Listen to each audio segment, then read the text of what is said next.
All right, and welcome back to IEM from San Jose, the SAP Center, the Shark Tank. That's where we are for this first day of IEM. If you missed it, G2 have gone through to the semifinals, which will be tomorrow. 3 more quarterfinals today. And the next one, well, I think this is going to get loud, and it's going to be unruly, and it's going to be exciting, because looking around this audience here, I can see that there are lots of light blue tops, fan shirts, the atomic blue of Cloud9 fans. But there's also, just to let you know, if you're watching this on Twitch, I see a TSM flag there as well. So let's introduce the 2 teams coming up next.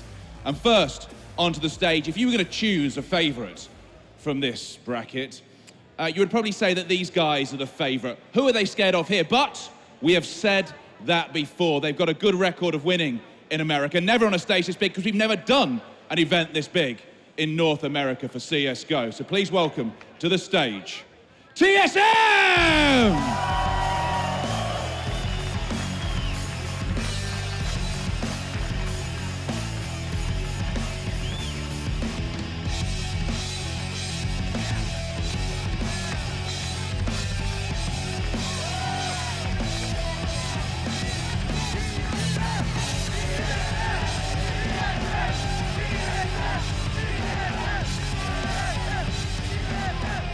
Karrigan, keep me hanging there. Dramatic pause on walking out. You've got fans in the audience. Wherever you play in Europe, you're always well supported. What's it going to be like being the other way around, being the team that's not as well supported? It's going to be interesting. I hope the Americans are enjoying CS in America. It's nice to be here, and I hope the American teams also advance somehow to semifinals tomorrow. Do you ever change the gameplay? When you play a North American team or a Brazilian team, a team from this side of the Atlantic, do you change how you play? I kind of look at how they're playing and how the meta is currently in NA, because I know they're playing kind of differently, and that's what I saw yesterday when I looked up on Cloud9, so I think I have an idea how to counter them, and hopefully it'll be a great match. And just to put it out there, you are seen, I spoke to all of the casters and the analysts, they reckon that you are the favourites for this. How happy are you with the way TSM, your team, is playing at the moment? I think we had a hard period at the major. It really hurted us, so we went on to a vacation, take a break from the game. Kind of rough start after the vacation. We haven't played for 14 days. We had like 1 week before this tournament to actually play together. So I just hope for every match we play, just kind of come back to our great form we had after summer. So let's hope we keep on here in the US. Well, thank you very much, Karrigan. Please join your team, because it's about to bring out your opponents. Oh, yes. They are the team that has reached the highest heights of all the American teams. They're a fantastic team. If anybody is going to do it, possibly it could be them, because this could be the moment. Home turf, in front of a crowd like this, on a stage like this could be the moment that this team go on and take this tournament, really lay down a marker of where America is with CSGO. Not only are they fabulous at this game, they also could double as a boy band if they needed to. Believe me, they're good-looking guys and they can dance, so please put your hands together for Cloud9!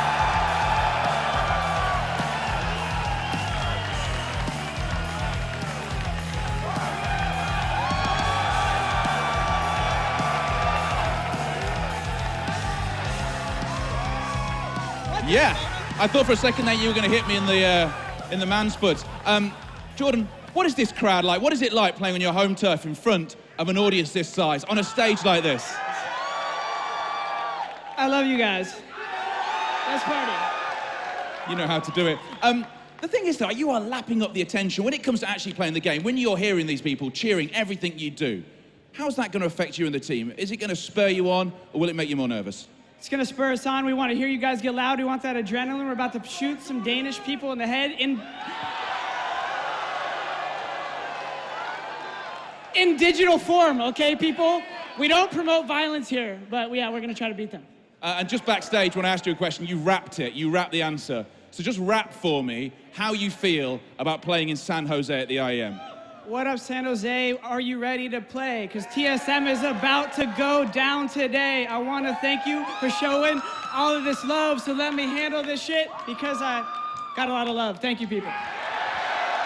Yes!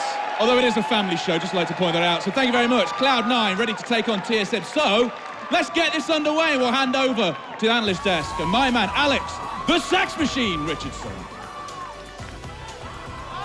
I think that's better than washing machine. I'll take that one. It's a big upgrade. Yeah, thank you very much, Orange Juice, for that one. That kind of concludes a bit of confidence from the Cloud9 boys. It's good to see Jordan's mixtape's going to be dropping at some point in the coming months, and you can see the crowd are already getting very ready to make a whole lot of noise. I mean, the amount of noise that they made for CLG, it's only going to be amplified now that they have their opportunity up against TSM. I'm Alex Machine Richardson, though. Let's do introductions once again. Maniac, Moses, and Anders now joining me at the desk, and we're going to have a chance to talk about this game. I mean, where do we start, boys? Do we start with the TSM and kind of dig our teeth into the Danes, who, as they said themselves, really took that major loss hard? I think that's where we should probably start it off. And Maniac, I mean, you've experienced tough losses in your career as well. It can truly topple a team when you have experience a loss like that. Yeah, of course. I mean, losing in a major, it's always harder than losing in any other game.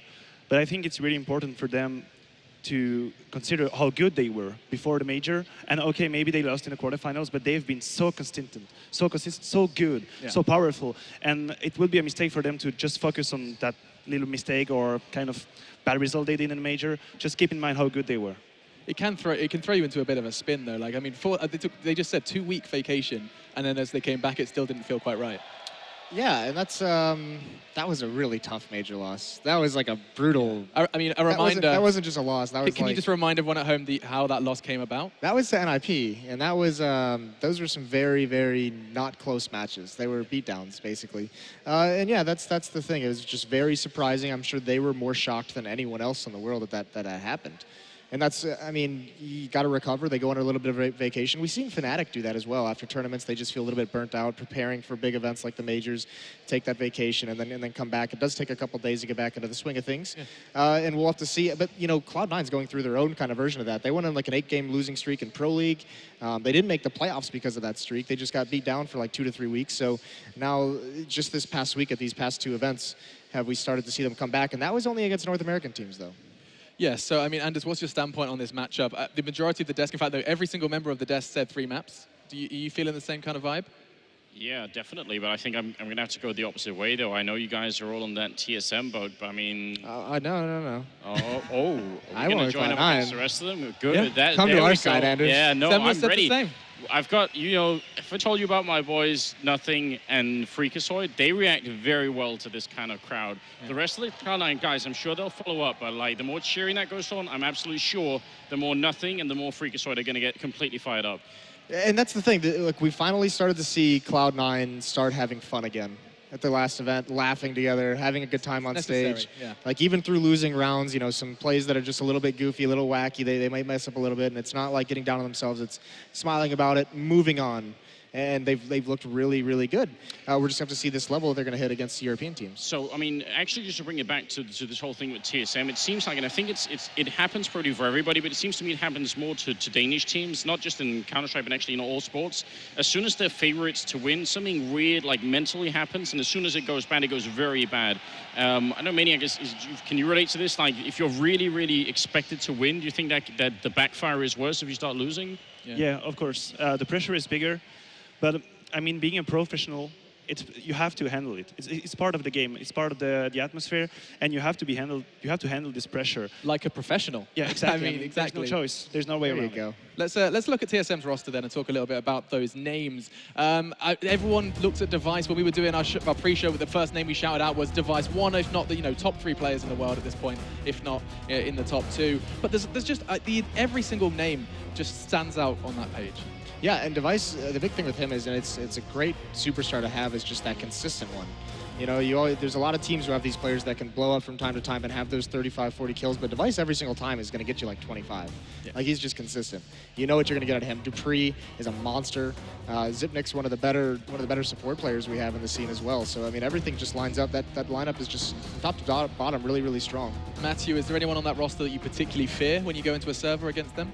Well, as Moses pointed out, I think the duo Dupree and Device, they are the ones creating the opportunities. They are the entry fraggers. They are the mat fraggers, brute skill. And I think if those two are on point, Cloud9 is in a bit of trouble. So yeah, that deadly duo. And as the Danes, again, to kind of round this out. Well, I never realized that Cajun and OG are in family. They've got the same last name, and they're related apparently. So that's news to me. I hadn't thought about that. Don't think it'll have a big impact on the game series, but still some interesting insight right there. There you go. That's analysis right there. Hardcore analysis. That's all I want to add, really. So anyway, Anders is the CSGO brain of this of this brigade. We can talk about more last names if you want. Like the fact that karrigan's was so damn long. We saw that Finn, four names. Four names, including the alias. That counts as one. Yeah. Absolutely. You know, I turn around if people say the name machine. So I guess they turn around for karrigan. Anyway, we need to talk about their opponents. They're going to be a tough one for them. Cloud9, you said they found some form against North American teams, but I think the main point I'd like to bring up, and we can discuss quite in length, is the in-game leadership that we've kind of talked about a little bit off air. You were saying that nothing's kind of taken their helm, Moses. I wasn't aware of that. Yep, yeah, he's been doing it apparently for about 2 weeks now, I want to say, 2 to 3 weeks. Been doing it, you know, decently. They've switched up a lot of spots on the CT side. I know Sean still has input, you know, towards mid-round, but, you know, at the beginning of rounds, you know, nothing's calling things. You know, he's the one who's telling them where to go outside of spawn, if they're going to set up a default, if they, you know, he wants them to take long very quickly. And, you know, the thing I notice at iBuyPower is a lot of times, you know, towards the end of Sean calling before Nothing took over, he was in a lurking role as the in-game leader. Nothing's taken that, and he's really embraced, like, the happy school of in-game leading, where he's calling for the rest of his team to set him up for situations. He's going to be, you know, a very aggressive lurker, where he's just going to know exactly where his team is going, where he tells him to go, and he's going to know exactly the right spot to take advantage of his opponents. And he did that very, very well over the past 2 events. You know, everyone on this team has stepped up. Sean had a fantastic weekend at iBuyPower. He was an animal there. And that's the incredible thing too, is he stepped up in general for them, even through a losing streak. And now that, you know, everyone else has kind of followed him up, it just looks even better. Well, have you guys noticed that it seems to be a general trend amongst in-game leaders? It's like we've been playing Global Offensive for 3 years, more or less now. And it seems like a lot of the in-game leaders who've been doing it forever, they can't take it anymore, and they've got to like switch out of that role and play a different style. Existence on Titans does the same thing. He's playing a lot more individually and a lot better, really. And I think Sean needed a break as well. I mean, maybe 3 years is just the limit for how long you can be, you know, the center of attention and also the center of all criticism and all blame. And that, you know, I think Sean's kind of situation is a little bit different, simply because that team with him as the in-game leader is, you know, predicated on preparation. He's got to watch a lot of demos. You know, I've been saying this whole year, you know, even through that winning streak, at some point they have to get Sean help. They need to get him an analyst, but it doesn't really matter because they just take him off the in-game leading doings. Nothing has it, and we're all like, all right, you know, we just saw him on stage. Imagine that guy leading your team into battle, and it gets a little crazy. It's a very good point. I mean, it works so incredibly well. I mean, part of it is just they're playing so much more lax now. Sometimes it's just that one tournament victory, that one big victory to get the monkey off your back, and then you can just play, you know, just play free. But I mean, it's a good point about the in-game leadership. I mean, how are you going to innovate and come up with new ideas for 3 years running? Like that, is innovation key, or can you just kind of, you know, stick to the basics? Well, what I want to point out about the leader in game is that we had for a long time this conception that the leader in game could be a bit laid back on the statistics, on the firepower. We would excuse it because he's the mastermind. But now I don't think this is valid anymore. No. I mean, if you want to win, if you want to be the top one, you have 5 players being able to do double kills, triple kills, and that kind of stuff. So maybe switching the in-game leader might be a way to like help people really getting their frags, their confidence back, because we were talking about Existence, and I can talk because I know him very well. Yeah. I mean, for a long time, he wasn't that good individually, and for his confidence, it was very hard. So stepping out of the in-game leader, concentrating on your own game, that might be a way to build this confidence back, and then maybe take over the lead again, but at least as a player, individually, you're feeling good. And you need that for a team to perform. Yeah, I mean, for Existence, I mean, in his source days, he was obviously like a superstar in the game. I mean, apart from being a good in-game leader, he was also a top fragger all the time. So, so I must have been, and I mean, I've seen Kevin at all sorts of lands, and I've seen like the steady decline in like his mood, and he's just looked more and more miserable. Until like a couple of months ago, where you started to look a little bit better and, you know, look happy. So, but I mean, it is kind of crazy. Like if you've come to this desk 4 months ago and said Sean Gares isn't going to in-game lead, everyone was singing his praises about his in-game leadership and how he's kind of risen to power. And these just kind of it would have been strange to hear, but right now it makes perfect sense. Yeah, and this might be an interesting point when we're talking about in-game leaders, just about those switches as well. I think it's crucial right now that you keep things basic, because you know, when you get super detailed, the schedule these teams and players have with all the travel, all the different tournaments they're playing in, when do these guys have time to sit back and be innovators? Right. They don't have that time. So demos on the plane. Yeah, if you start trying to get innovative, you've got to do it on the fly, you've got to do it in matches, and it's not going to work out. You joke about that, but I've seen Sean and Nothing actually watch demos on planes. I've sat right behind them, and they've been doing it. So I've only seen them like Vine and various other things. No, it really happens. But I mean, the other problem with having a really deep level and a really elaborate game style is that actually a lot of players, even though they might be very good, they forget basic things like, how do I throw this smoke? You know, so if you're trying to call a very elaborate strat and you need your one player to throw the perfect smoke, well, if they don't remember, And that happens even at pro level. There's only so many smokes you can hold in your brain. Then you got to start like deleting knowledge to make space for the new smokes. Yeah. But as an in-game leader, we're going to keep talking about this for a bit because we have time. It's like, surely that must be the most frustrating thing. Henry was talking about it before, like the bickering that occurs when something like you've put so much time into the strategy, you know that if it's done right, it works, and then someone messes it up. That's when like the cracks begin to show. It happens to TSM a fair bit. I know some of the TSM players are, should we say, less focused on that part of the game. But they might be very skilled in other parts of the game. But it could be a problem. And obviously, yeah, that must be very frustrating. Especially if you're the in-game leader, you've got this perfect plan in mind, and now you've got the information, and you can't even execute on it. Talking of information, I have some on these cards. Maps. You cheated last time, so I'm not even going to ask you. I cheated? He Are you said going to make me, that statement right now on the camera? Yeah, no, I saw him write these down at breakfast this morning. Okay, the first best of so three. you didn't, yeah, I'm pretty sure he saw the veto, but I'm going to ask for you guys, like, I got you. what are TSM going to be looking for? Like, I assume they're going to be looking for the Kryptonite of C9 rather than a map that they really want to play. I think TSM, I don't think they're really going to be looking for anything in particular. I think not they have a fussy. deep enough map pool, enough time together. I think the big thing is going to be on Cloud9. And what scares me about them, because we used to joke about this, that they're willing to play Inferno, even though it's like the backbone. Yeah. It's like what causes them to fail. But it's at this point now where they actually have like changed a lot of things on it, and it looked good this weekend. And now I almost think that they're going to be really confident on it and fall into a trap. Yeah, it looked good against the NA opponents. Right, yeah. but now that might give them that confidence to be like, we don't need to ban it. Like, There was that one ESWC map they had to play where they only needed like 9 rounds or something in total on Inferno to make it through, because it was round loss difference that made the difference, and they couldn't get those 9 rounds. Ever since then, I've never ever wanted to see Cloud9 ever play Inferno again, ever. I got to imagine Dust 2's on there. Yeah, probably. Neither team, I mean, I think Cloud9 a lot as well have gone back to those 2 home maps that they liked during their winning streak, that Cash and Dust 2 combo. I think they both really like that map now. This feels a little bit like a game show, but like if you had just said Dust 2, like a little light would have gone off and a puff of smoke, and that's 1 out of 3 correct. Absolutely. Bonus point. The bonus round. Inferno didn't get a puff of smoke? No, you didn't. No. No. I'm That afraid not. I'd have actually opened a curtain and said, this is what you could have won at that point. Right. There's the car. Yeah, that's the car. That's the Prius. No, but see their picks. I'm just going to spoil it. Let's cancel the game show for now. TSM picked Overpass, and we saw C9 opt for Cash, Dust 2 being the decider. I mean, the Overpass call, is that not something that Cloud9 have kind of looked to quite historically weak on these new maps? Cobble and Overpass was something that for a while they had. Their Cobble looks good. The Cobble It's does pretty look good decent. now, yeah. The scary part about Overpass is they're going to have to deal with Device. This is a map where he's a beast on for TSM damn. because he's the player that they send, like, they'll do those 4-1 kind of death squads. And he's the player on the other side of the map who, like, chooses his time to pounce. He find a one-on-one battle. He'll just lurk up long A. When they start putting pressure on B, he knows a rotation is going to be caused, and he's going to pounce, and he's going to find his one-on-one in the bomb site. If he wins that, like, it's all over. He just has advanced position. The knife round is underway. Like, one word, how are you seeing Overpass go down? We kind of didn't have much time to talk about Overpass, unfortunately, but just hit me, Anders. We'll work our way back down the line. Overpass, what are your predictions? Yeah, I think TSM are going to end up taking, it will be somewhat closer, 16, 11, 12 type. 11-12, what are you thinking, Moses? I'll take TSM winning that one as well, Okay. 16-13. No belief for Cloud9? No, I'm going to go TSM as well, 16-12. All right, so it's time for the knife round, guys. We're already not seeing too much love for Cloud9 in Overpass. It's good to hear your thoughts, though. We are expecting a 3-mapper, according to the desk. See what you guys are thinking as well at home. Do let us know over at Twitter, at ESLCS or at IEM. For now, though, we're going to jump into the game with your casters. It's Henry G and Semler standing by for this best of 3. Okay, welcome back, ladies Hi. and gentlemen. Thank you very much, Machine at the desk. I am desperately trying to get us into the game here at the same time, so, you know, Failing as well. there's a lot, yeah, failing as well. I have to remember what console key I'm using. Yes, Henry, okay, whatever. How you doing, man? You I'm good. All the better to be back on the desk of you. I think the last time we cast was back in London, a long time ago.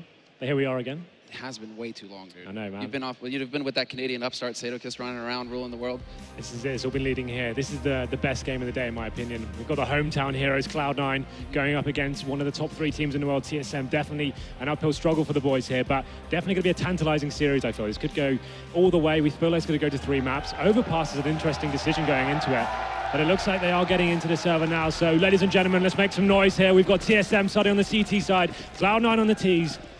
This is actually the knife round. I thought we already had the knife round. So that was that's the anticlimax go then. Well done, dude. Well done. This is actually, yes, the knife to settle it. Don't think it's going to matter an enormous amount who gets to start on which side going into This this is the map. thing. Like, since this map was updated and such, you see a lot of T sides actually doing very well on the first half. Let's see who actually won. That's going to be TSM. So you presumably think they would go CT. It is slightly favoured when coming towards the picks here. So So they are going to be sticking with that side. Have you made any progress with getting on the server yet? No, working on it, working on it. It's work in progress, Henry, come on. Cut me some slack here. I mean, right now I'm also looking up the stats as far as, you know, what these maps actually mean to these teams, and it's not looking too good for Cloud9. It's not looking too good for our predictions, honestly. Well, because Overpass is such a good map for TSM, whereas Cloud9, it's not exactly a perfect one. It's definitely not a perfect one. This is a map I'd say you heavily favour TSM. Their T-half's going to be so brutal in this one, especially their CT as well. I don't think there's a weak point on this map for them. They seem to actually decimate teams. They're very aggressive play on the CT side. Great map control. Very good at reading the game and stacking bomb sites to CTs as well, especially on their eco rounds. But here we go then. We will be going into it this time. It will be Cloud9 on the T side, TSM on the CTs. Having a look at the setup so far, it's going to be a 3-man play towards B for TSM. Looks like they're showing some aggression towards mid as well. The D3 kicking things off with a face towards Fountain. Yeah, I like this aggression. This is definitely going to shake things up a little bit here for Cloud9. Now they have to worry about checking these angles when they try and push in. As you can see, Freakazoid not wanting to overextend, really trying to just go for a little bit of a shoulder peek before he really takes that peek towards restroom. Because dupreeh is still lurking around here. He's the man who's out forward, but Device is peeking it long as well. TSM are being very aggressive with their information gathering right now in the beginning of this round. Cloud9 are aware of it as well. You can see they've got 4 sets of armor. Sean Garris with the smoke as well. This is leading to an execution. They want to gain map control, get towards middle, get the bathroom to push the CTs back. But here comes the first bit of confrontation towards that area. dupreeh going to be facing the Ts. Going to fall back to the bomb side as well. Yeah, Device holding at that angle at long. So dangerous. Nice shot by Freakazoid. He nearly takes him out. Down to 9 HP, but Cajun-B's there to pick off nothing, and they're just getting whittled down, Henry. Cloud9, they're down to 2 players, and it's going to come down to Skadoodle and Freakazoid. 2v4, 2v3, 2v2! What is this? Skadoodle! 1v2 now versus Cajun-B and Xyp9x, and he's got the bomb on that site. Little does he know he's going to get set up here in a bit of a backstab, but now he's spotted out Xyp9x and Bank, and he's going to get an idea of where the second man's coming through. He already sees it coming. Skadoodle so on point right now. Can he pull this off? This would be a monstrous upset, a monstrous way to start the round. And he's going to spot the first man getting onto that bomb site. Bomb is still planted for him. They're lined up in front of him. He just can't get the headshot. But he's buying enough time. They have a kit, and Xyp9x is on it. He's got a man to cover him, and Cajun-B is going to be there to ruin the North American hope.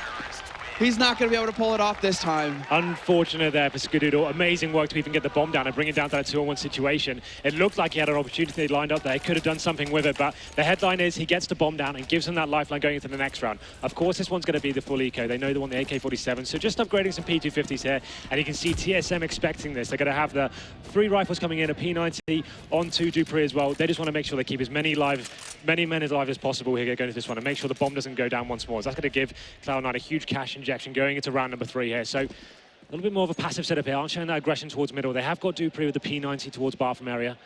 Cloud9, no, not going to be forcing the issue just yet. Just trying to, once again, game this map control towards bathrooms. dupreeh, great positioning from him. No Kevlar to mitigate those P90 bullets, and he's going to shred him.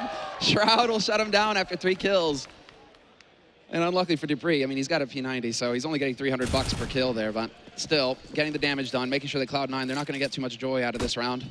Shroud trying to go for something big. He gets the flash, but Device with that aim punch will shut him down, and that's going to be a solid 2-0 lead here for TSM. Well, this is where things get interesting now. Cloud9 definitely can justify the AK-47s. And I think I saw about $5,100 onto Shroud as well, so potentially could get the AWP out if they wanted to. There it is. So Skadoodle will be picking that up.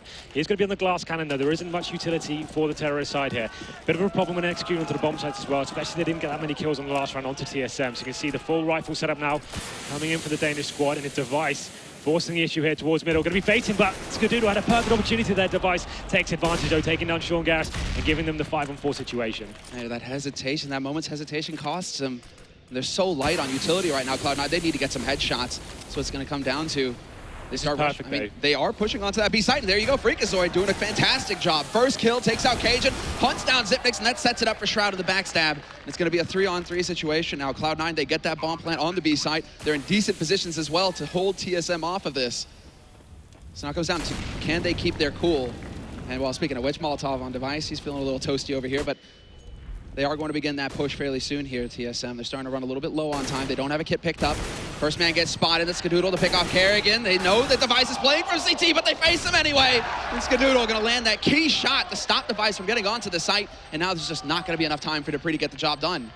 Fantastic round there from Cloud9. They actually lost the first kill, though. Went down to the 5-on-4. But this looser play style, we know Cloud9 are enforcing this time. Just made the decision, go towards B, get in there, utilize the talent they have there. Freakazoid doing his job, getting the entry kill. Skadoodle goes down in the end, but he's done his job there. They get that round on the board, and that's a big one to win as well. Getting into that B-bomb site, the retake looked possible for TSM, but that shot there, that defined it. You could see not enough time to retake to the bomb site. That's insanely frustrating for Skadoodle, though. Yeah. That's actually a really key frag for Team Solo Mid. They just took his AWP away. He doesn't have the money to buy a new one, so we see Skadoodle down on an AK.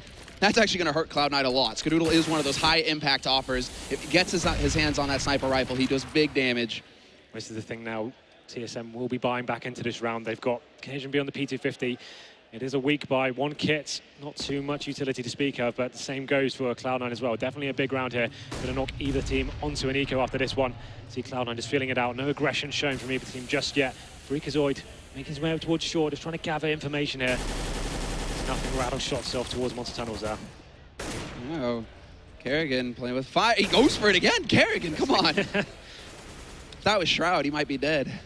Yeah, it's definitely a high-risk maneuver these days, especially since the new hitboxes. You can get your head ripped off any day of the week there. So much slower round coming in. You would assume some sort of execution here. You can see Cloud9 have got 2 smokes raining, making their way towards the B side, but we've got the bomb towards C spawn here. He's going to be making his way towards it, so I'd assume they're going to try and smoke off upper, make their way into the B bomb side. Freakazoid is trying to spot anything. Yeah, and nothing. He spotted Zipmix. That's a key frag to open things up on Monster, but then Cajun and karrigan. There's 2 guys still left on this site, and Cajun getting a bit ahead of himself. He will pick up the Galil. Dancing right on the edge of that smoke, and it comes down to the 2 players pushing up short. Shroud and Skadoodle doing damage. A 1v2 now.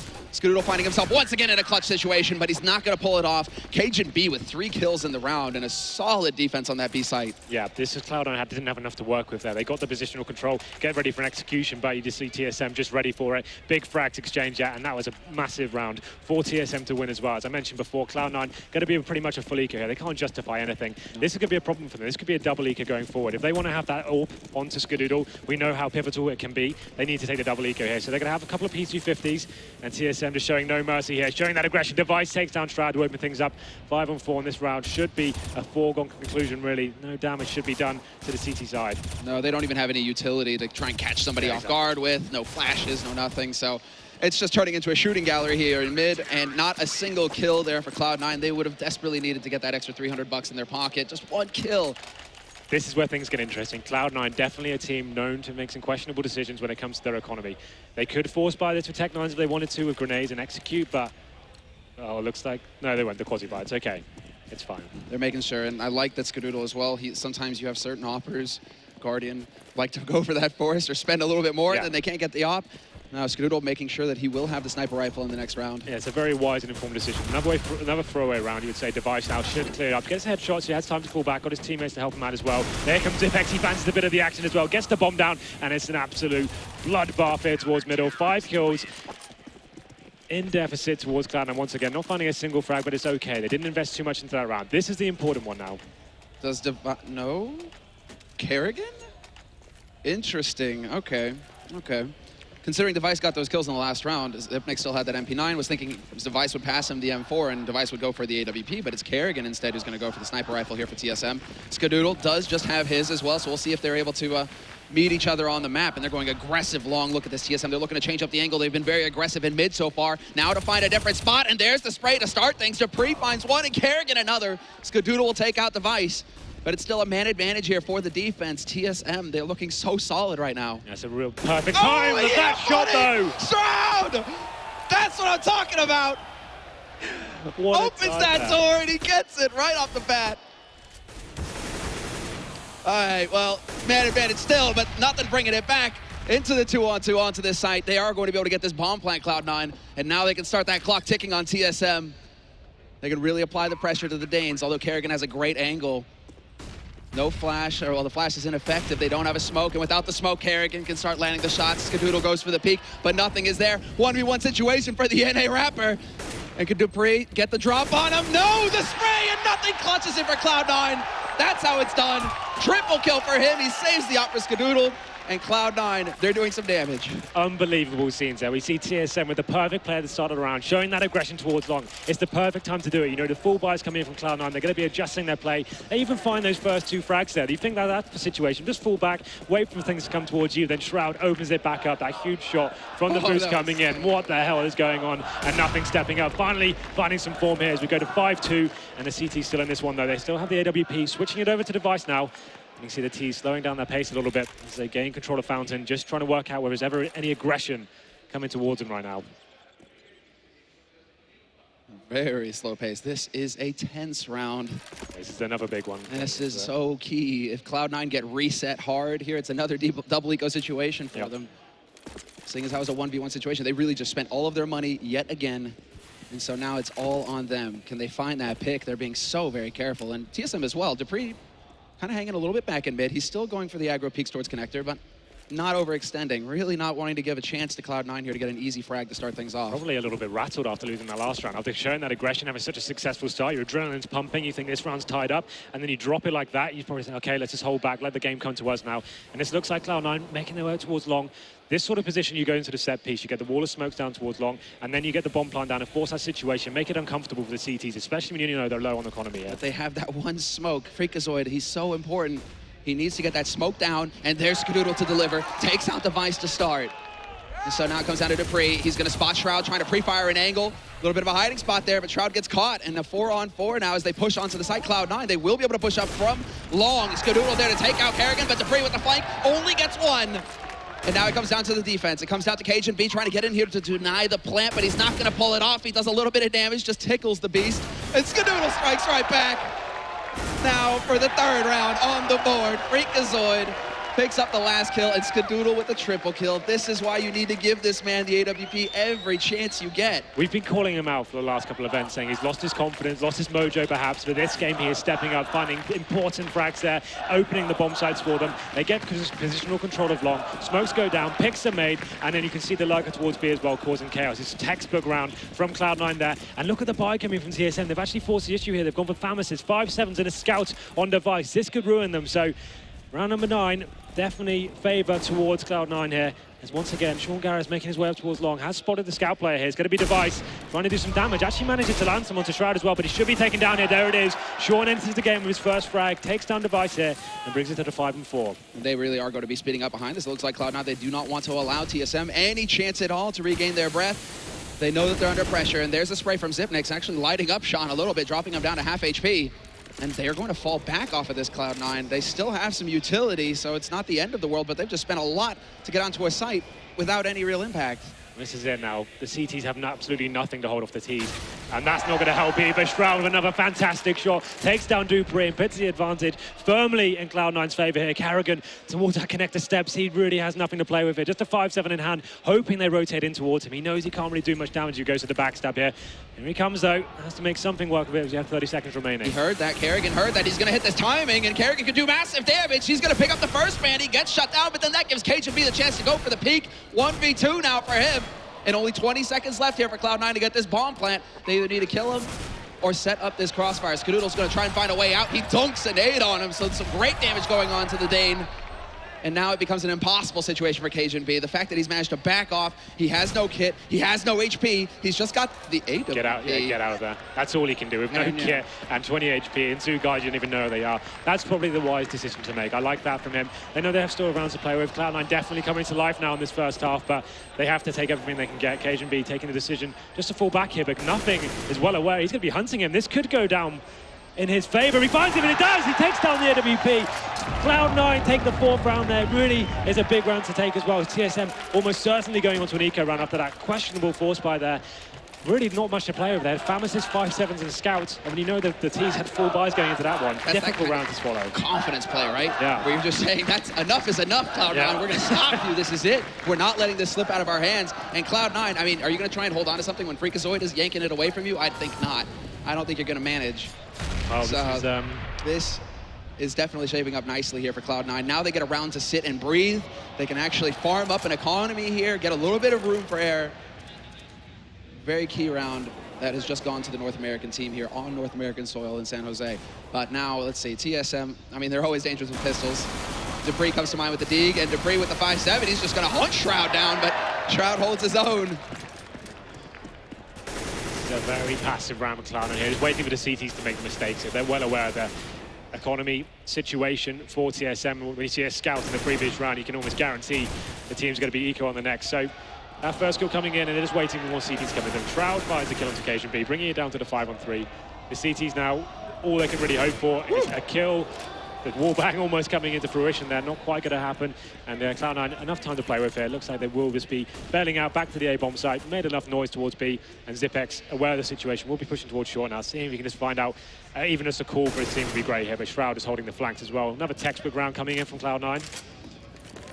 They really aren't leaving much room here for TSM to work with. I mean, even with Zipnix trying to get in there to get the info, they're still going to have to fall back. I mean, karrigan again is in position to hear these steps coming up mid, so he's getting that audio information, but he's not close enough to be able to just put the damage in right off the bat. I mean, if that HE had touched Shroud, that would have been fantastic for him. But now with the pistols going into it, they're just looking to see if they can make this a bit more expensive for Cloud9. But again, Cloud9 doing a fantastic job in this anti-eco. Not a single man down so far. If they can keep everybody alive here, they can keep all the rifles up. It'd be so important for him. As we normally say, TSM so scary on these pistol rounds. You always think they're going to find 1 or 2 kills in this one. dupreeh had a great chance towards the underpass there. You thought, okay, you headshot him, normally a kill he'd take advantage of, doesn't make it happen. And like you said, a clean round coming in for Cloud9, that's going to help them going forward. karrigan a cheeky little touch of the bomb. This one's a bait out and possibly take some players down with him. They're not going to be happening this time as Freakazoid deals with him and brings the scoreline to 5-5. Cloud9 coming to life now, looking incredibly strong here on the first half. And this is a big round indeed. TSM can't really justify a full bar. Is going to say, possibly don't want to go with the AWP. It's going to be another glass cannon here, but Device thinks differently. He will be picking it up. And I feel like on this round, they only got 1 kit. They're kind of lacking across the board in terms of money. They need to show that aggression once more. We saw it work towards long. They need to find their confidence once again and actually take the game towards a tease. They can't sit back and allow a full execute here. Exactly, and now we're seeing that at long. Look at this setup. You've got dupreeh holding close to tree. He's got Device there with that AWP to hold that long line. Zipnix from short will take out Freakazoid, and that was such a key frag. The entry fragger is gone now for Cloud9. Yeah, he wasn't expecting that at all. Yeah, he was. Well, you think though, but then dupreeh decides to go aggressive, and Skadoodle. That's the thing, when you're in that 5-4 situation, especially on the CTs on this map, you know you have such a key advantage there. Pushing for more and bringing it to a 4-4 actually puts the advantage back in the T's hand. Exactly. This map is so difficult to actually hold off these T executions coming in. That's a really questionable decision from dupreeh, and not one I think I will applaud him for there as he goes down. And now, especially with the look of the utility for CTs, they literally have nothing to play with. They have, what, 2 flashbangs and the AWP on Device. This is all going to come down to this man here. As the execute looks like it will be coming in towards long once more. He needs to land a shot here as it comes in. Cloud9 coming in emphatically towards A-bomb side. Well, Cajun has caught nothing. That was a lurk over onto the B site. Zipnix instantly starts rotating up to the A side, and Device takes the peek and removes Skadoodle. They're getting whittled down here, Cloud9. Good damage put in by karrigan. He removes Shongairs, and just like that, a very solid hold coming in for TSM. They saw it coming from a mile away. They really do seem to have a good idea. Once they pick off nothing, that instant rotation, they know exactly where that push is going to come in afterwards. Yeah, so TSM do recover from losing dupreeh in that long area. The execute comes in from Cloud9, like you said, it was read like a book. TSM making Device do work there, picks up a couple of frags onto the execution. Was quite a lackluster one as well. You expect more smokes and flashbangs, more pressure for the CTs in that one, but he looked very comfortable indeed towards our bank area. We're going to round number 12 now. It's going to be a full buy for both teams. Skadoodle once again with the AWP. He's just be looking for that CT aggression once more. Is that long setup coming in for the CTs? It wasn't spotted in the last round. That's right, so why not enforce it? The beauty about that one is obviously you have the player behind the rock and player towards the flower bed as well. One gets the attention. As soon as he fires a shot, that's when your teammate faces, and you're trying to have that 1-2 combo going in. That's Device and dupreeh are famous for. They're going to be set up right now in that position, and Cloud9 just taking things very slow once more. Looks like Skadoodle's going to be the point man here. They want him to find a pick here. Can he do anything? Even if he can just get some information as to what sort of setup there may be, that would be fantastic for them. Not really much going on at the moment. No, and they've completely left long alone here, Cloud9. They're on the other halves of the map, and Device is now starting to get a feeling like he needs to back off. dupreeh, does he go aggressive this time? It doesn't look like it. They're playing a bit more safe here, TSM. They know how important this round is for him to determine the rest of this half. Come out ahead in the last one. If they can chain rounds together, Cloud9 are going to in a bit of a tough situation. Well, let's see now. Cloud9 gathering up around mid. Fresh smoke goes down. Are they going for something cheeky here? Shongairs is going to be setting up the smoke on A, but for a second there, I thought there might be even a boost to try and look into the site. So it's just like a pretty classic A push coming in, smoking off the key areas of the map, trying to get a plant down, and Device, he's going to have the pressure once more. Needs to find his first frag. He does it. Takes down Shroud. Gets intel as well. He's going for another one as well. That's going to cost him as Skadoodle takes him down. The moment's hesitation there, and Skadoodle not going to miss. karrigan, though, up close. He takes out Skadoodle. Shongairs takes out by dupreeh as well, and this is just completely falling apart. They ran into a wall. This is a really weird thing, though. They're only using 1 smoke on the bomb site there. When you execute onto the A-bomb site, you want to have smokes either side of that bomb box, making sure the AWP doesn't have that free freedom to face around that. That's like, looks too easy for Device right now. Even though he got taken down on the second shot, he went for that second bite of the cherry. He finds the first one, spots them all, the rotation's coming at that point. You want to be smoking off the wall of smoke, Tat, is why it's called that, because you take away the information from the CT. Exactly. And you get those rifles into play. Yeah. karrigan delivers. Well, now then, it's going to pick Cloud9 onto an eco here. They have upgraded some pistols. Zipex, though, spots him, going to be falling back. Big round for him. Oh, and the Molotov follow-up as well. This is going to be a slaughter. He roasts two, and KGB's there to get another spray as well. And Sean Garris, he's going to be the last man alive. He ate that HE damage early on. He's down to 30 HP, and he now no HP. This is getting a little scary. Team Solo Mid, they've come out ahead no matter what now with 8 rounds on the CT side. They're looking for that big 10-5. Absolutely. Looks like the last few rounds, all signs point to that's where it's going. Skadoodle once again picking up that AWP. He has been a little bit quieter since the first half of this game. Let's see what he can do with this one as we enter round number 14. This time the AWP for TSM Device going up into the party zone. Going to be going for that aggressive phase, seeing if he can get any information here. Going to be falling back though. Didn't get what they wanted, but once again Cloud9 looking like a pretty passive player. Maybe the B execution coming in as most of their men are actually all 5 committed to that area of the map. They're going to be pushing through the smoke. Nothing opens it up though. Taking down Zipex, bring it to the 5 and 4. He's taking all the damage, but here comes the push into the B bomb side. And Dupree, he doesn't spot anybody on long. Device is going to be rotating back now, and Cloud9, they're going to get control of this B side. KGB, he's stuck on short, holding this line, but he can't see anything because of the smoke. He will spot the man Sean Garris trying to get into pit, but then Shroud is there to take him out. Nothing with another big kill. Removes the backstab. karrigan was trying to go for the flank.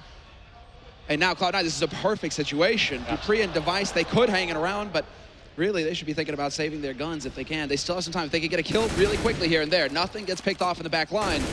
But then Skadoodle's there to just return that frag instantly. And Device, is he going to be able to find a kill? No, he will not. 6 rounds on the board for Cloud9. It's looking very good so far. That's about par for the course on the T side of Overpass now. If they can get up to that 7th, it'll be a fantastic first half here for the North Americans. Cloud9 going back to the basics there, keeping things loose, and I think that's what's going to win them this map. If they can do it, keep things, use the talent they have. They've got Shroud, they've got Freakazoid, players who can get into these bomb sites. You don't need to do anything too fancy. When they're going back to these slower plays and doing these questionable executions on the site, quite sloppy in my opinion, that's when they're losing these rounds. When they're actually just sticking as a tight unit, the 4-on-1 setup, that's when they're winning rounds. They're actually getting kills onto the bomb site. Keep doing that. And they're doing the same again. 4-man together, 1 guy lurking towards middle. This is what's going to win them rounds. This time it's Sean towards Fountain, just trying to bait out any players, get some information, and the rest of his team towards B. Going to be pushing in any second now. I know that may be danger lying on the other side of that smoke as well. So KGB, all to play for here. As we are in the last round, this is a big round for either team. They need a good pop to go right off in front of Monster there if they want to get rid of Cajun. It's going to come down to timing for Cajun. He's watching 2 spots at once, and there it is, and he peeks with the nade in his hand. It couldn't have been worse! Shroud is there to open it, and now Zipnix and Pit is going to have to do something big. He has to trade 1 for 1. He removes Freakazoid, a solid start. A 4-on-4 now, and Cloud9, they still don't quite have control. Great flash, that opens it up for Zipnix, and a 2nd kill. And now the rotation's coming in for TSM. It's about to get hairy, but then Shroud and Skadoodle there to pick up 2 kills, and they're just getting overwhelmed, TSM. They can't hold the line. Dupree is here, and he could deny the plant, and he does just in the nick of time. Fresh smoke going down for him, though, and this is going to make it interesting. He just blocked himself out of the sight. Now he's going to go for the big play. Flash through that smoke, goes jumping through. The bomb isn't getting planted for him, though, and now they know where he's playing from. He should have been spotted by Skadoodle, and Skadoodle will get that shot. No, it's nothing, but still. Same result in the end. Same result, it all counts. So then, Cloud9, once they probably realize, okay, if we just stick together, go into the site, we don't have to do anything too fancy. Well, most teams are executing for that B side. You'll see a similar strat from the A side. You'll see smokes, molotovs, very telegraphed. Cloud9 don't want that. They want to go in and just have that surprise factor there. And my God, did it work that round. We saw Occasion B with actual flashbang in his hand. He didn't see that coming whatsoever. That's what you want from this kind of team. We've got incredible aim, good entry potential. Cloud9 doing very well there to get back into it. 8-7. They're going to go on the CT half on the back foot, but let's see what they can bring to this one. Well, they're going to be showing that aggression towards connector like most teams will on the pistol. Looks like Sean and Nothing may just be doing that as well, but TSM have got 4 sets of armor. karrigan on the utility. He's got a smoke and 2 flashbangs, but here we go, Sean. Ooh. And Nothing will be showing that aggression. Cajun's going to be waiting for them as well. Nothing peeking alone here, a little bit dangerous. And he's actually going to go in to take a peek at the sewer. This is really solid, looking for that T-spawn. Not going to find anything, though. It's Skadoodle instead on long, spotting big movement. Sees at least Dupree there. Not sure if he spotted the bomb. Nothing to take out Cajun. That's the lurker gone for TSM, and now they have to worry about, well, exactly, Nothing in the back line, working his way into T-spawn. Zipnix could be in for a bit of a rude surprise here, but he turns in time, spots Nothing. Skadoodle's still alive in restroom, but it is Nothing just being a thorn in Team Solo Mid's side. And Team Solo Mid, they find the perfect answer. They thread their way through connectors straight onto the B site, and Cloud9 with a massive over rotation that puts them out of position. This is the thing about that map. If you allow people to go through connector, it's such a fast rotation. Cloud9 just don't have anyone there. Dupree takes it down to as well, gets 2 frags, takes them down, but they reply 2, plays 3 now. Oh, but Skadoodle's the man with the kit. He's very low on HP. He's trying to work his way up short, and Device is going to take out his teammate, Freakazoid. It's all on Skadoodle once again, and once again, no heroics from him. Device is there to shut him out, and it's TSM to pick up another pistol round. I think the call from Jordan there was just a little bit too ambitious. He pushed all the way to T-spawn. He probably told his teammates, okay, guys, definitely not going to be a B here. I've pushed the whole bomb side. I've got a kill. Don't worry about it. It's absolutely fine at this point. He didn't really put into the fact that they could just go for connector and make their way up to short. Bomb goes down, and TSM take advantage of the round, bringing it to 9-7. No force spike coming in from Cloud9 this time. Interesting from them. Just going to be upgrading some pistols here. PD50s and CZs. Looks like they will be stacking towards B and push towards middle a little bit. Nothing gets taken down by Cajun B. That should secure the round here for TSM. You can see them spread out here, not committing anything just yet. Just want to feel out where the stacks may lie. Just taking control of key areas on the map. That's going to be connector sorted. And now Cloud9 investing all their men towards the B bomb side, it seems. Just one. It's going to be Skadoodle with the USP towards A. Yeah, glad to see that Skadoodle again is prioritizing that AWP. Managing his money to make sure that he has that expensive rifle when the time comes. And a little bit of a peek there. Nice little boost to spot into connector. So Sean Gares taking a little bit of damage, but TSM, again, 2 units. I really appreciate this as well. In anti-eco situations, they aren't going off all by their lonesome. They aren't alone. They're sticking together a unit of 3, a unit of 2, and now when the push begins, it's going to be a unit of 5, and they're going to go in like a fist straight onto that site. It's almost impossible for Cloud9 here. Here they come, making their march on the bomb side. 30 seconds remaining. Obviously need kills here for Cloud9 if they're going to do anything about it. And Dupree to start things off, removes Sean Gares. Device takes out Skadoodle, who was holding on the site. And it's going to be down to Freakazoid and Shroud, but they've only got pistols. Shroud is tombed, and now it's going to be Freakazoid. He's hanging around in bank, but he's been smoked off, and they know exactly where he's coming from. Zipnik's already trying to pre-fire that angle, and he's not going to get anything out of it. Karrigan down to make another 600 bucks for himself, and it's 10-7 now. TSM, just a solid start here. Absolutely. At the beginning of this half. Well, this means, like you said, Skadoodle not investing too much in that round. He will have the AWP going into that first gun round. Just having a look at the scoreboard quickly, you can see Sean having a troublesome game here. He's currently sat on 1 for 16. That's been with one of the players been calling out for stepping up recently, having a very difficult start to the IEM group stages here as we go forward. Nothing with the USPs are pretty much full eco across the board. They've got some P250s in hand. MP7s for TSM, they're well aware of the situation here. CT's obviously with no real choice here, but just to take this round on the chin. Device goes away at the short, gets taken down though. With a sloppy round there, Dupree answers back, takes down Freakazoid, brings it to the 4-on-3. And try, oh wow, Cajun, oh, like an afterthought. He's like, that's where you are. Click, you're gone, and well, it's going to be Sean Gares. He's been spotted here. Karrigan sees him from short. Nothing. Sean Gares and Skadoodle, the last 3 alive, and nothing's been picked off, so it's going to come down to the remaining 2 here playing on short. They try to get the kill on a Karrigan, but they must have lined up because he sprays both down. He survives with 2 kills at the end of the round, and TSM now, money looks fantastic for them. They can get whatever they want. Device, he has the option to go for the AWP if he so wishes, but it looks like it's going to be a rifle instead. Cloud9, it is the AWP for Skadoodle. He just has enough for Kevlar AWP. At least it isn't glass cannon. The rest of them, nades, kits, the whole kit and caboodle. So now, this is it. If Cloud9 lose this round, I'm going to have trouble seeing them not just get wiped out here because TSM at that point will have all of the momentum. Yeah, very aggressive round coming in from Cloud9 as well. They want to force the issue here. Smoking off towards long. Nothing's going to be pushed towards playground. No spot a player there. Actually manages to dink Karrigan. Going to throw a nade in as well. Is it going to be enough to finish him off? It doesn't quite, but Sean takes him down there. It's going to be an equal exchange. His Device replies back onto nothing. 4-on-4. Next frag is completely vital here. TSM with full control. You can see the CTs having to fall back here. A little bit rattled as well. As T's making their way towards the B bomb side as well. Ooh, and Dupree, he's going to dodge the majority of that damage from that HE. Bit of a scary spot for him. Unfortunate that Skadoodle missed that shot earlier on Device. That would have been put Cloud9 in a very good spot. But still, 4-on-4, holding aggro. Skadoodle in restroom, looking towards that top mid area. And TSM are working their way back into it as well. Bomb about to make its way here. Is he going to spot Zipnik? Is somebody going to give him a shot? Device shouldn't be giving it away for free. And wow, this could actually get very difficult here for Skadoodle. They're not giving him the main entrance. If they come in quick, he's going to get caught. But no, he lands the shot on Cajun B. He's even going for more. This is the kind of aggro. This is the kind of aggressive offense you need to see. He needs to have the confidence to hunt for those frags. And Skadoodle, he picks off 2. So Dupree and Device, the last 2 here for TSM. And there it is. He's back. He's back. This is it. The AWP going to work. They get revenge in the end. Device finds them, but it's not going to be enough. Like you said, that's what we need from Skadoodle. We know he has the aim and the talent to be a world-class AWP, but recently he's been too passive. He looks like he's been chained a little bit. This is the kind of play you want from him. Surprising teams, getting in their faces and bringing the rounds in Cloud9's favor there. Fantastic stuff from him. It's a pretty clean round from Cloud9 there as well. Skadoodle stepping up once more, and once again, TSM not going to be opting for an AWP themselves. They're going to be opting for 5 rifles and that full buy coming in, full smokes and Molotovs there. It looks like the aggression coming in from Sean and nothing towards Connector once more, but the B play coming in for TSM, Frag to be coming in thick and fast. Yeah, no time wasted here. This is all out aggro. They want to take the site as quickly as possible. Shroud does hold his own though, shuts down Dupree. Full blast, and he finds a headshot onto karrigan.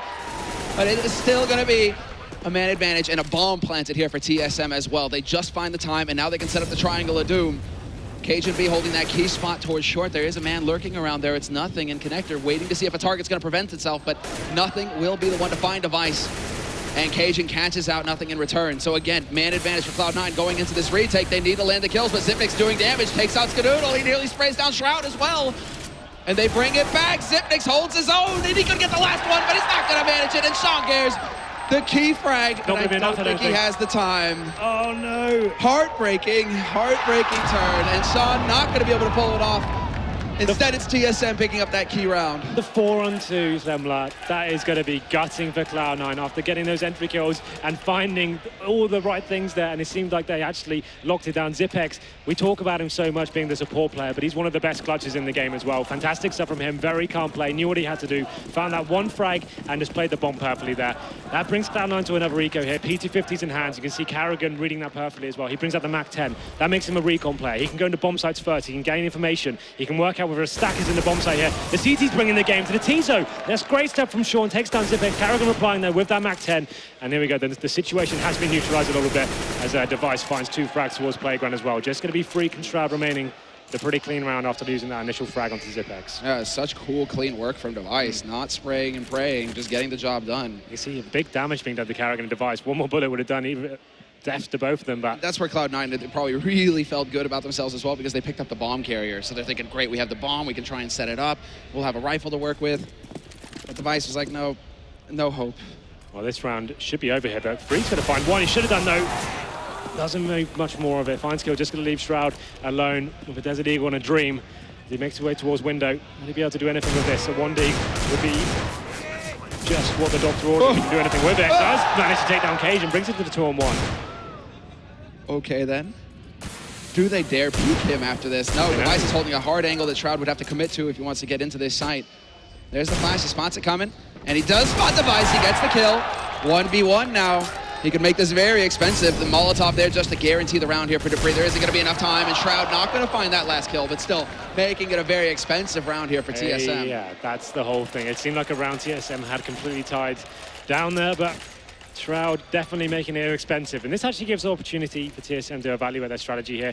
Obviously in the driving seat, they've been very fast towards that B-bomb, so that big play coming in and winning that 4-on-2 definitely has put them in good stead here. But we're going to round number 22. You can see the CT still struggling with the economy. It's going to be nothing and Sean on those Famises. Only 1 kit purchase as well. They need to be finding this aggression, finding the first pick and bringing the game towards the T's. They can't really afford to be passive. It's when we're able to hold them off if the bomb goes down. So TSM changing up their approach this time, going to be going towards long, and this actually could be the perfect play from them as Cajun B takes down nothing towards the connector there, and now the A push comes in. They know they're a clean run to the bomb site here, just running in, not a care in the world. CT's all to play for. It's just going to be Skadoodle on that A bomb, so he's going to have a world of pain coming towards him as he falls back. Yeah, shot in the back. Well, Dupree could have waited for his teammate to do the job, but he decides to get it done himself, and Device in bank. Easy kill on the Freakazoid. Sean Gares will find Cajun B, but that was up in connector. Not really a high-impact frag in this situation. It's still a 2-on-4. And Cloud9, they're going to be thinking about holding on to their guns more than anything because they just don't have the money going into the next round.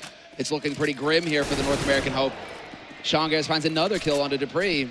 But again, these are low-impact frags. Absolutely. There's the money for a rebuy on TSM's side. Well, this is the thing. The CTs just need to stay alive at this point. It's all about them getting frags. They need to stay alive, and that's one going down. So the thing is, they're getting $2,400 in the next round, right? So Shroud having the AK-47, at least that gives him a glimmer of hope. If they get some P250s, he could do some work with that. If he finds the first pick, at least there's something to work with. If he goes down now, that's going to be a very difficult pill to swallow. But looks like he will be staying alive towards the T-spawn, but the headline is TSM 14 rounds, Cloud9 of 8, and no money to speak of. That's $2,400 coming in. and just one AK. Have to go for the buy. This is Have a to go nightmare for the buy. situation, Semler. Like, you have to work out, do we try and go for the draw here and try and squeeze it out? Need 7 in a row. We could do it. They're actually going for the force buy here. They might as well. You've got the AK-47. That's the best possible hope they've got of going forward here with a chance of winning. So MP9s, Max 7s, Famises, and the AK. TSM are going to be well aware of this situation as they make their way into B once more. The fast play coming in. Yeah, they're going to take advantage of a lack of nades here on Cloud9's side, although in TSM's mind, they might not think that they have this much to work with. Cloud9 still have a good nade count. They're buying some time, but that's not going to stop them from getting the bomb plant. Shroud going to deny it. Oh, no! He still gets a kill. That was a big one. A 3-on-4, and he's not going to... Oh, he will, actually. Somehow, he keeps making it happen. Shroud and Nothing working well together as a unit. And a man advantage now for Cloud9 going into this retake situation. TSM, though, are just pummeling them with nades, but that was the last flash. It's all done with bullets now, and Cajun takes out Skadoodle. He's going to get returned on by Nothing, and they are putting the pressure, Cloud9. Two-man advantage here. Debris holds his own, but not for long. No kits again. Cloud9, are you kidding, Henry? Are you kidding? I think they've just about got this one. It's okay. It's okay. It's okay. It's fine. Oh, it was very close. But there we go. That round out of nowhere, Cloud9 find a lifeline somehow there. Comes down to the 3-on-3. They manage to clinch, and Shroud and Nothing, like he said, working well together. Crossfire coming in and making sure they get the kills that count, sticking together, frag for frag, making sure they get onto the bomb site and just about defuse with 1 second remaining. That was so important. Now they have a room for error. This is the Quasi. This is definitely the Quasi. I couldn't really see on my screen. I was scared they did the force by that. So this is absolutely fine. When you can keep around 2K in your bank account, you can justify some upgraded pistols, an occasional AK if you have more money than everyone else. Sure. And the idea is just find some kills. They know the Cloud9 economy is low. Just want to do as much damage to that as they can. And if they can find the round win, obviously, that's amazing. Let's see what they can do with this one. Oh, that would be a catastrophe for Cloud9 if they were to lose this one. And Sean Gares double spray down with the MP7. Skadoodle there to take out karrigan as well. And all of a sudden, that Quasi-buy not looking too good here for TSM. Might as well have had Glocks for all the impact that they've had. Sean Gares down to 6 and Skadoodle down to 44, but it's still looking very good here. Just Zipex remaining now. Has got now an AK in hand, so potentially can do something with this. We know how good he is in these sort of situations. Takes down one. That's Freakazoid dropping to the hands of Zipex there. And now he has got the bomb, so could make things uncomfortable for the CTs here. Sean and Skadoodle low. Still 45 seconds to play over as well. He's just going to buy his time here and wait for the mistakes to be made by the CTs. Anyone overpacing, that's what he wanted, but Nothing deals with it. Great headshot towards the bathrooms. Will lock it down and brings it to 14-10. Cloud9 still have a hope in this Semler. It looked like it was bleak, but somehow they're scrapping back. The plucky Americans definitely putting on a show for the American audience here. Plucky Americans. That's how Freaky called them plucky later. This is definitely looking a little bit better. At least they have a chance. TSM, they haven't guaranteed overtime yet. There's still a chance here. If Cloud9 can do 6 rounds in a row, they could win this first map. It's weird how karrigan force-bought the AK next round. Like, you thought, okay, he must have more money than his team. He's still the Tech 9 man, though. Yeah, karrigan is one of the more lethal players with that pistol. That's fair enough, but like in this sort of situation in the game, you don't really want to put yourself in that sort of deficit. You might as well keep the money at the same sort of level with the rest of your teammates. But there we go. Round number 25 coming in. Sean opting to keep that MP9 in hand. That's an interesting decision. Let's see how it works out for him as we go into this one. It looks like TSM have a much slower approach this time. Not going to be forcing the issue towards a B-bomb site. The CTs as well with a similar stance. Sean, with the off angle with the MP9 in hand, is trying to find if he can catch a team with their pants down here. What's different here is that in this round right now, Cloud9, they're playing so passively. Look at this. I mean, it's just Sean Gares. Yeah, sure, he's got the MP9, but he's the only man who's kind of holding up close. Team Solo Mid, they've cleared out the rest of the map. They have all of the information now. They know that Cloud9 aren't lurking anywhere. They can set up and basically execute at will. So this is going to be a very confident TSM. They know they have everything they need here to get the job done and get onto this site for the bomb plant. So it comes down to whether Sean Gares can manage something or not. The flash goes past him and he drops a bomb carrier to start. That's going to be pretty good, but he's going to get flanked by Zipnix in the end. His teammates weren't quite there fast enough to support him. Skadoodle taking a bit too much time there to get that spray, and he's going to get punished.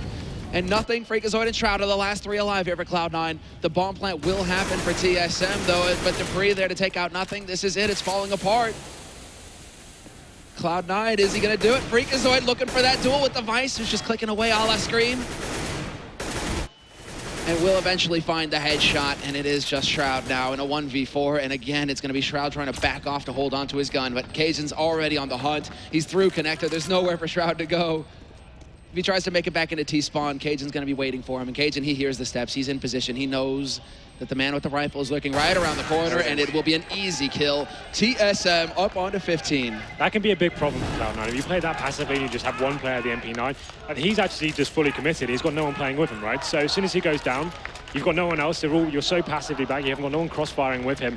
And you need to either have you go in all in and you have crossfires set up and you have players working together, or you play passive and go for the retakes there. They had the worst of both worlds in that situation. Shaw managed to find one, sure, but at that point the round was over. The execution to come in, they'd smoked up the key areas, and now they're on map point. They need 5 in a row here. It's a difficult buy here for Cloud9. They have a Famas and MP9 in hand once again. Full AKs for the Danish side here, but Skadoodle finds your kill onto Device. That opened things up, and this has been a problem from the before. They need to fall back and make sure they don't give a frag away here. Yeah, I think this is a bit of a struggle. Okay, we're gonna abandon that. Gonna leave that. Very good.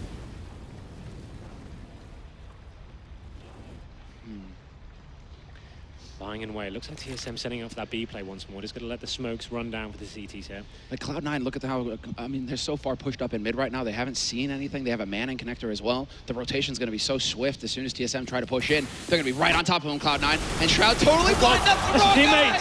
That's the wrong guy, Shroud.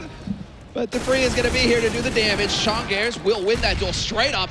That's now a 2-man advantage here for Cloud9. Karrigan looking to get into the back line. He still has plenty of time here to lie in wait. Look for the lurk kill if he wants to get onto that A site. They have no idea he's here as well. So you, I just you just saw the little rotation there. Yeah, Maybe Sky's something. There it is. But he misses the shot. And Hello. what is this? Don't mind me. I just need to blow up the site here. Oh, no, he has no idea that he's this close. And Karrigan looking for a bit of a cheeky spot. Again, trying to get some kind of reaction. He needs to turn it into a 1v2 if he wants to have a chance at this. He picks up the first kill. Nothing is gone, and nobody was playing that angle to back him up. So it's going to come down to Sean Gares and Skadoodle now working together. And, that was brazen. That was out there. That was big. So there we go. What an intense round that was. It looked like Shroud was going to throw it away for the team kill. Blind MP9 spray down, but they managed to recover. And Cloud9 once again, they hold on for another round here. Skadoodle finishes it off in that 2-1 situation. Karrigan actually did really well to even get a plant down there.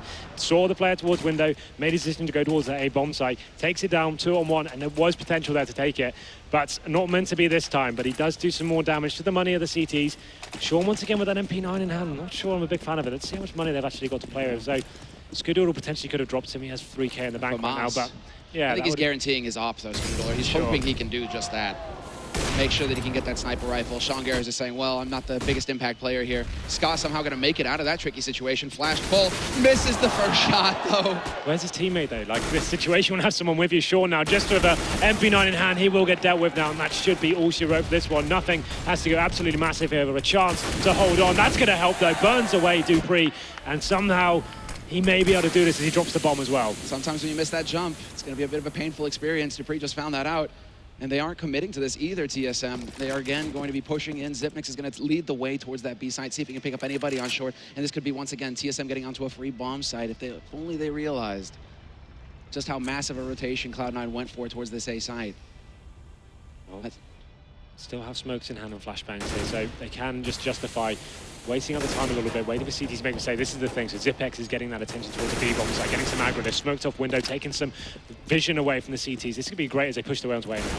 And this is nothing. He was the point man. He was the man who was supposed to do the damage there for Cloud9 to hold TSM off. It is now a 2-on-4 retake here for Cloud9. Freakazoid taking point. TSM, they have all the angles covered.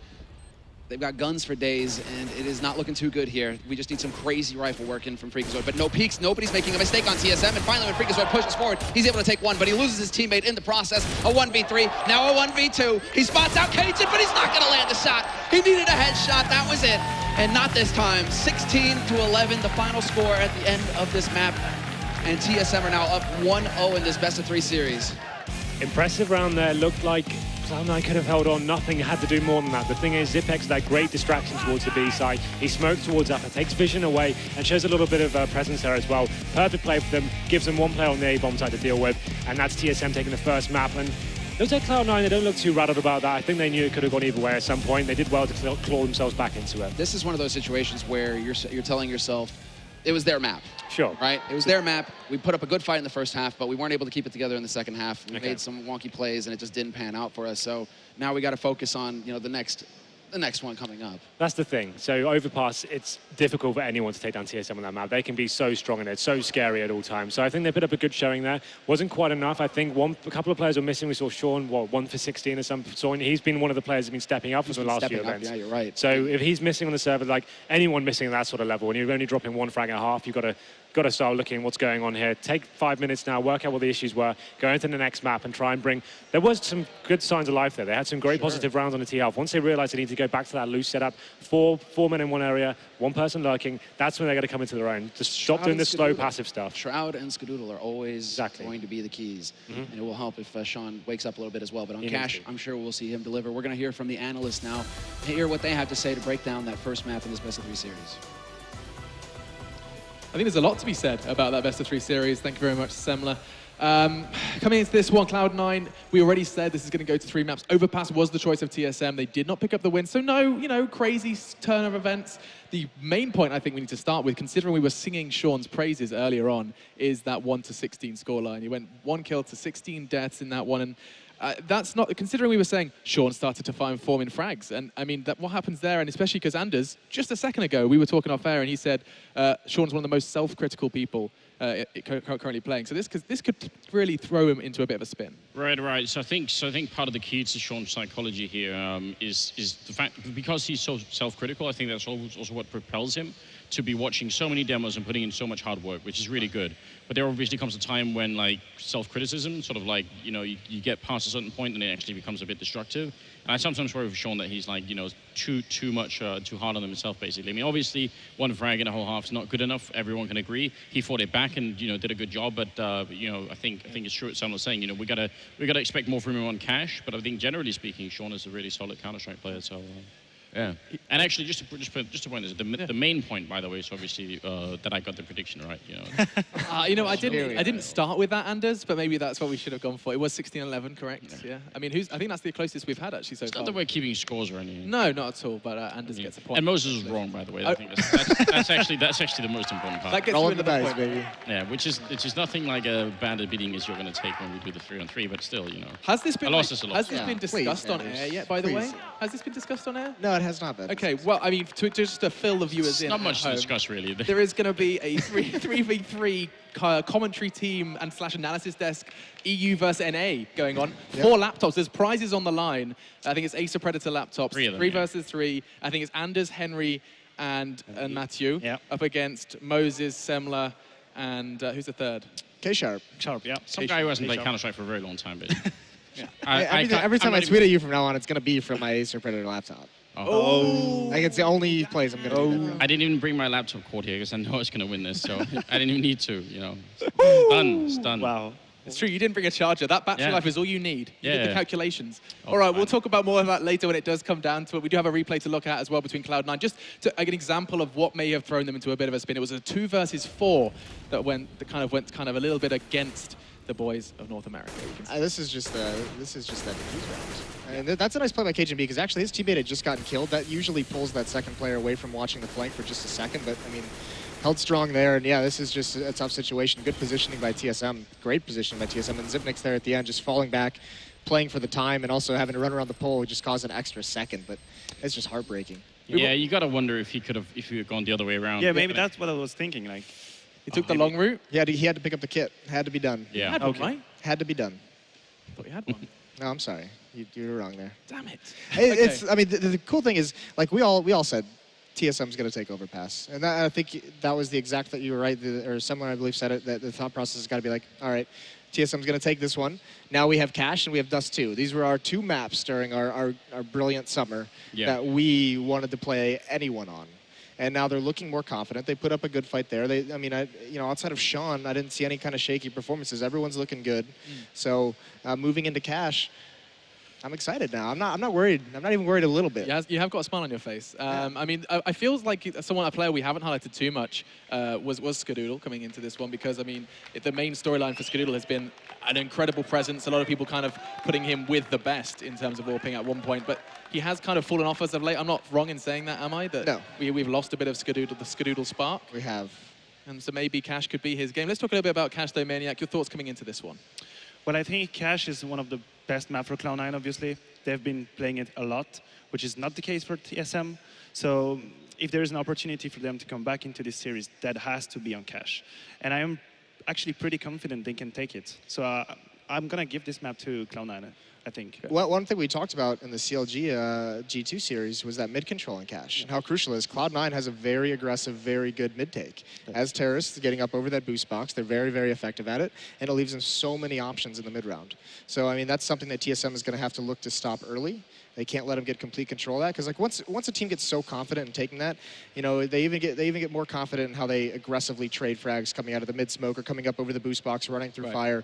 And if Cloud9 starts steamrolling that mid defense, I mean, it's tough to stop. You know, the option is like switch into that double op setup where you do a 1-3-1. That gets expensive. And, you know, you start being on the back foot for your entire defensive half. You kind of answered it there. I wouldn't mind knowing Maniac's thoughts. What is the counterplay to that? A team that's constantly battling for mid control, throwing numbers, throwing resources towards middle. How do you counter that as a CT? Well, I think you have two big choices. Okay. First one would be to hardly push and invest on the middle. Like how Moses said, you could be like 1-3-1, and you have 3 people on the middle. Could be 3 riffles, could have an AVP.